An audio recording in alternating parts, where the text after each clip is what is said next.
German Chancellor Olaf Scholz and state premiers have agreed on what they say are far-reaching measures to limit illegal migration.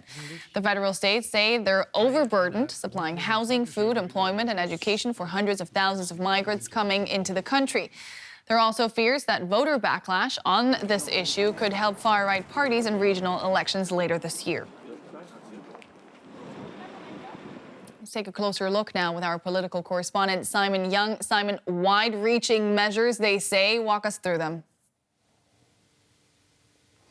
Yeah, well, it was in fact at a meeting last November that Chancellor Scholz and the state premiers agreed a bunch of measures essentially to look like a package to get tougher on the whole migration topic generally. That was things like patrolling the borders more intensively and also speeding up asylum application procedures, for instance, so that people whose applications fail can be removed more quickly, and a whole bunch of other things. So this meeting today was again partly just about focusing attention back on that and checking where more pressure is needed, what more needs to be done, what's already working quite well. But I think you're seeing that, as you suggested, politicians from the mainstream parties are very aware that migration generally as an issue can be electorally significant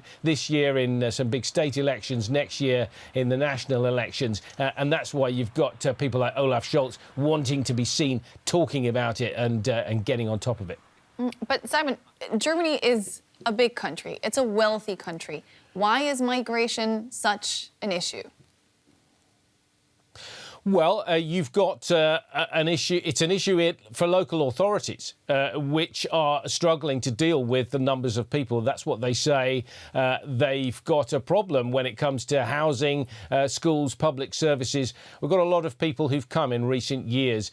In 2023, there were over 300,000 new asylum applications. And that's on top, of course, of more than 1 million people who've come from Ukraine because of the war there, and some significant numbers of people arriving over the last decade, particularly those who came as a result of the war in Syria, for instance. And on top of that, there's also the problem of irregular migration as well. So I think what you're seeing in Germany is a sense that it's the time to look again at this issue, look again, see if the rules are right, see if Germany is in step with some of the other European countries, which are also looking at different ways to deal with the migration question, and that's why this is top of the agenda again.